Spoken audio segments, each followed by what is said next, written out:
Thrifting ain't easy, unless you're watching me.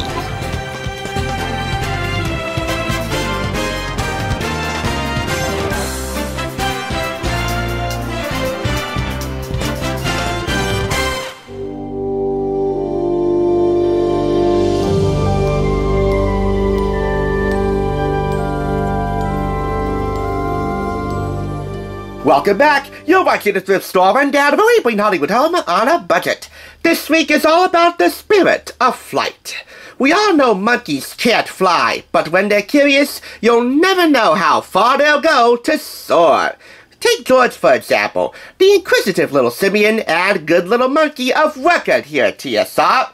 Certainly one of my childhood favorites, and I'm pretty sure one of yours as well, whose back was an early reader collection of 6 early readers in one book. 6 short stories, all adapted from early season episodes of his 2-time Daytime Emmy Award-winning PBS Kids tune. These are the stories: The Dog Show, The Kite, Curious George Cleans Up, Plants a Seed, Rollercoaster, and Takes a Trip. At the end of all these stories, you'll find 2 to 3 fun and educational activities inside that reinforce the simple STEM concepts that Curious George teaches inadvertently throughout the show. Science, technology, engineering, and mathematics. All 6 stories combined into this first edition early reader collection. See Level 1. Published by Hufflin Mifflin, who has been with Curious George from the very beginning. Picked up from Weatherby Blue Thrift Store for 99 cents. We're going to focus on the final 2 stories in this early reader collection. Rollercoaster and Takes a Trip. And why Rollercoaster? Well, when you ride an especially good roller coaster at a theme park, you kind of feel like you're flying. So that's where we start off, at Zany Park, with the new Turbo Python 3000. A roller coaster so scary and so fun, George and the man with the yellow hat's pals, Betsy and Steve, frequent that coaster with great regularity. Hope they loaded up on bath bags. They rode that coaster 9 times. There's a height regulation system in place, though. George has to measure 5 candy strings. He has to be at least this tall to measure up to the ride. George was only 4 candy strings tall. So how could George roll 1 candy string in a day? He decides to do some field research to find out. Eating leaves like a giraffe, which tasted bitter. He tried to lift a heavy bar, and he tried to work in a nap. All along the way, he was nibbling on his candy strings. His measuring sticks needed to measure up to the ride. The more he kept nibbling on them, the smaller they became. He thought at the end of the day, he was 5 candy strings tall. Oh, but there's a twist. The man with the yellow hat explains. When the candy strings were longer, it took 4 to measure you. Now that the candy strings are shorter, it takes more of them to measure you. 5. Thanks to George's constant snacking throughout his research, the candy strings shrunk, but George grew not an inch. But keep in mind, the owner of the park, Captain Zany, has a different height regulation system in place for monkeys. And George measured up perfectly. He was finally perfectly tall enough to ride the Turbo Python 3000. Let's hope he loads up on several bath bags. There are a couple activities that you can do to measure yourself and to measure things around your house. First, how does it measure up? For this activity, you'll need an empty paper towel and toilet paper roll and a large paper clip to measure the length of your bed, the height of the kitchen table in your dining room, and the distance between the sofa and the TV in your house. Fill out this chart accordingly, and then delve deeper. Find out which measuring tool was the quickest to use and the most accurate. We also have here a guide to designing your own height measurement chart, which you can use periodically to measure yourself. You can determine how fast and how high you grew. Mark it down, date and age, how far and how well you grow. And every 6 months, have someone mark your new height. When you outgrow the chart, take it down and keep it as a keepsake to find out how fast and how high you grew over time. Next up, Curious George takes a trip. They were going to Hawaii. And boy, were they ever excited. They went to bed early, but overslept, so they had to put a rush on it to make it to the airport in the unnamed city, which mostly resembles New York, so it's kind of like a mock JFK LaGuardia. Anyway, the ticket counter lady gave George a special toy. His first toy airplane. Kona Carriers, that would be it. Yep, he was so stoked, he liked the airport already. He flew his plane and landed it on a red suitcase, which I believe belongs to this little old lady right here. George and the man with the yellow hat had to wait it out a little bit because there's a big storm in Chicago that's threatening their flight to Hawaii. But George didn't mind waiting one bit because he had a brand new toy, which promptly disappeared along with that red suitcase. When George spotted it, he raced around the airport to try and find it. And let's just say, he might have found a brand new way to model the next summer fashion line. Maybe they should design an airport carousel-like moving runway for the next fashion show for New York Fashion Week. And give all credit where credit is due to this good, but not all that stylish little monkey. The man with the yellow hat refused to get on the plane until he found his monkey, who was on board already. And as they went to take their seats, that little old lady gave George his toy plane back. The airport was such a fun place, it probably was even more fun than the vacation itself. Find out how things and people get around in different ways with this traveling activity.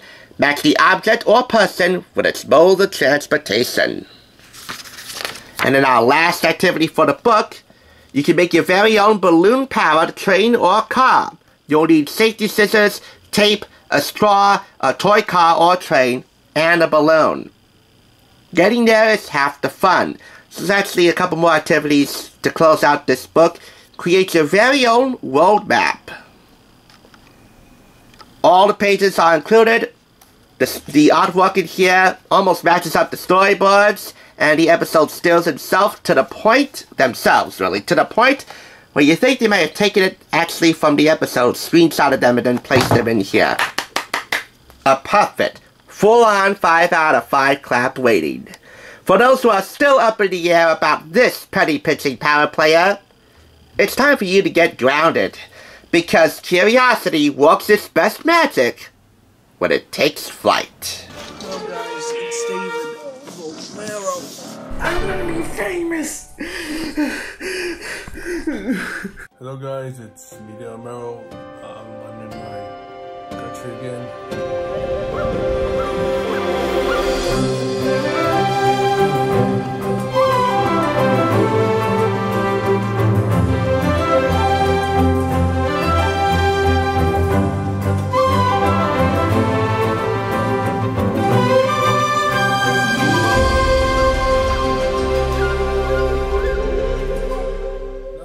Fun things happen this season because, well, right now on no internet, can't upload any videos, no matter why I'm in hiatus.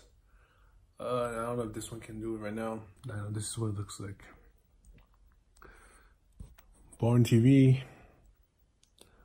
room, my bed, but this is my bed, so for now.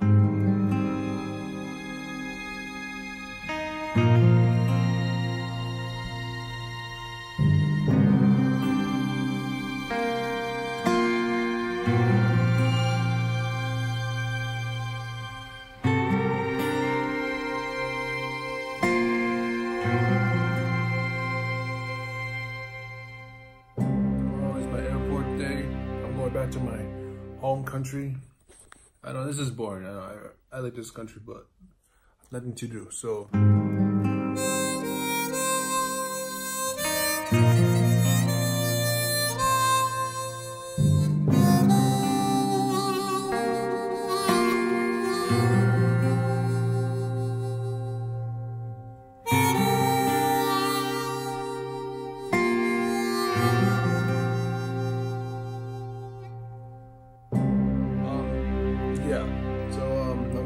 Thursday morning. if I can keep in touch. I know it hasn't been a good one. I have some videos saved on my other phone which I bought. It's all soccer. I haven't played. I didn't play it that day. It's a long video.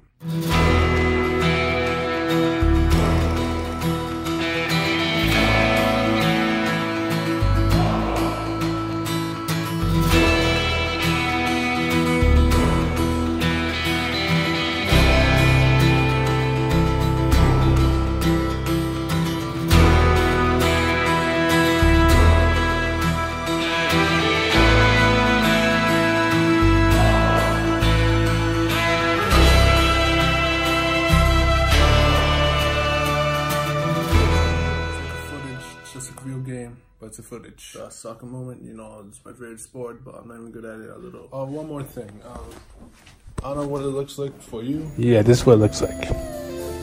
If you guys not interested in this country, this is what it looks like. Out there. Where it belongs, the Lions. My final night here. Oh yes.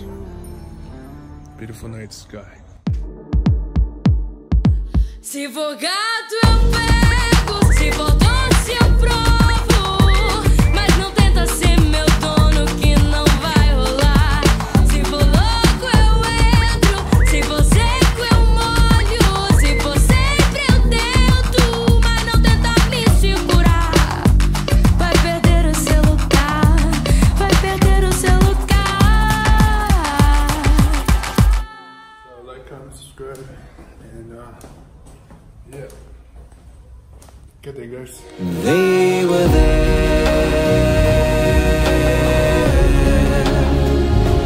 They were there.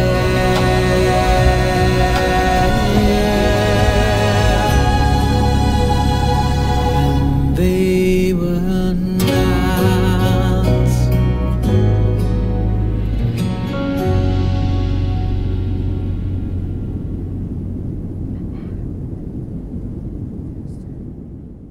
Thanks for tuning in. Just so you know, there's no limit to Bleeding Hollywood Home on a budget.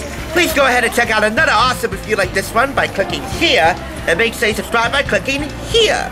Until next time, I'll catch you, as I always do, on the flip side.